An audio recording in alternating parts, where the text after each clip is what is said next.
Nathan, I have one question. Mhm. Uh, Everybody learns the same techniques, right? Everybody implements the same processes. What is it that makes the difference then eventually? Is it the understanding or how they execute or voice? I mean, what could that be? Not everyone learns the same techniques and executes it in the same way. I mean, say from the same place, people at least will learn same techniques, right? No, it Or doesn't. will it differ from institute to institute? Oh, it Or differs. It what we offer, for example, there is no other institute that offers that, and I can okay, say that for sure. I've looked at curriculums of international institutes that are considered to be some of the best institutes in the world. I've studied okay, their curriculum, and they don't teach everything that we cover. And to be fair, there are certain things that they would be covering that we don't cover, okay, right? Because as okay, an institute, sorry, each institute has a philosophy that they work on. okay, Right? Uh, let's take hypnotherapy itself.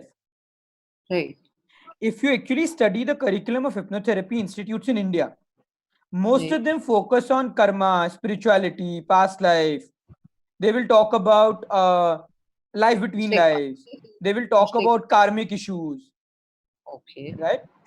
While we cover all of that in your level 4, but our Mm. approach to it is very different.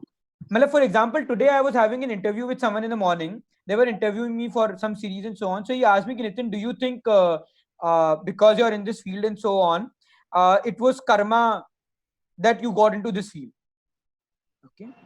And I'm like, I don't think I'm equipped to answer this question on karma. Right, Okay. If you ask me, for me, karma is cause and effect. right, Okay. I studied the field. I liked it. I put in efforts. I've created what I've created. To that extent, everything is karmic. right.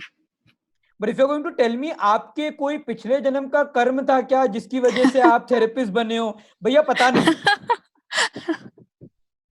True. Okay. And I'm not saying no. I'm saying नहीं पता because नहीं पता यार कैसे पता मेरे को. Hmm. I can, when we do regression, for example, and when at times people get into past life, right? Even when they get into past life, we don't necessarily tell them this is a past life. For us, you are doing a process where you are seeing a scene which doesn't seem to be a part of your current life.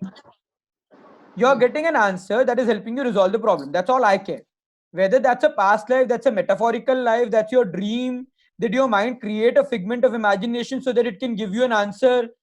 Irrelevant to me. I am not Sherlock Holmes who's researching on past lives. Don't know, don't care. Hmm. Simple. Will we My also cover focus. regression, past life regression? So when you do regression, past life regression, life between life is a part of the regression process. There are times when clients end up getting into a story which is not a part of their current life, Okay. right? So obviously you need to know how to deal with it. But only because they're going in a story which is not a part of their current life doesn't Sure. necessarily mean that the only explanation is past life. Past life is an explanation, but that's one explanation. There are Okay. parallel explanations available to explain the same concept. Mhm. Okay. Now, which explanation does a client pick up? Depends upon the belief that they have. I have no right to influence their belief. If the client says, I want to believe it was my past life, so be it. The client says, this is a figment of my imagination, so be it. My question is very simple. Based on what we did it help you resolve your problem? Did it help you achieve your outcome? If the answer is yes, that's all I care for. Hmm. You may have gone into your past life, but if it's not helped you resolve your problem, irrelevant to me. What we have done is not work. Right? But what You may have I slept, understand is, you may have slept in front of me during a session, but after you woke up, it resolved your problem. I don't care you slept. It resolved your problem is all I care for. right, Okay? And that's the reason why I can charge what I charge to clients. right, Because I can tell them at the end of the day, I'm not charging to make you feel good or to take you back into past or to take you into the future. I'm charging for the outcome that you receive. Now, if you think that outcome is worth the charges, we will continue with the sessions. If you feel it's not worth the charges, well, I would say don't continue with the session. Eventually, there is a cost benefit analysis for everything that the client also does, right? Why would I want the client to pay more to me when they don't think it's worth the value? Don't. That's okay. Bhavna, But you were again, asking something. yeah, the same question. I was saying that what is it that we as coach or therapist can create the difference, or what differentiate a good coach or an average coach? Is there any clear definition which people can practice, or it's more of customer experience or timing? It's eventually about your skills in terms of how you work with the client and how consistently do you help them get results. See, eventually it's the same thing. There are 100 people who started a company simultaneously. How do you decide who is more successful and less successful, who's better and who's worse? Returns, gains. Right? There are 20 doctors who are working with patients. Right, How do you decide which doctor is better or worse? They've all studied from the same college. right. They specialize in the same thing. Right?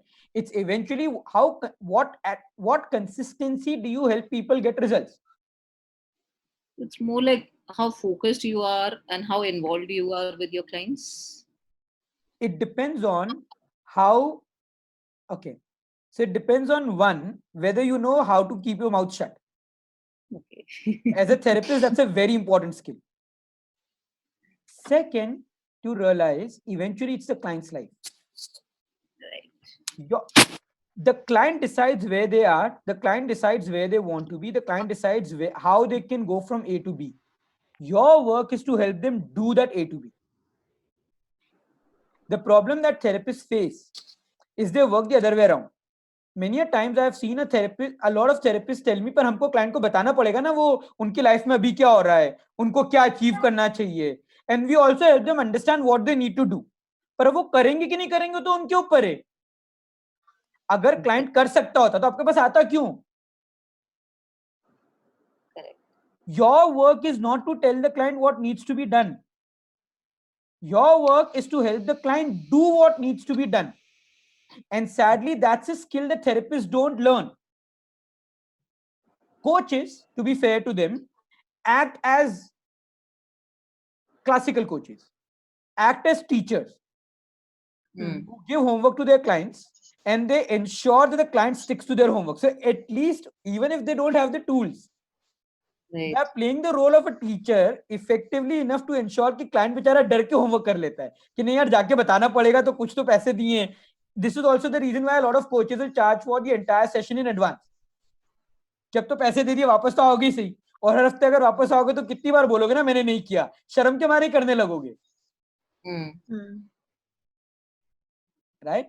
What differentiates a good coach from a great coach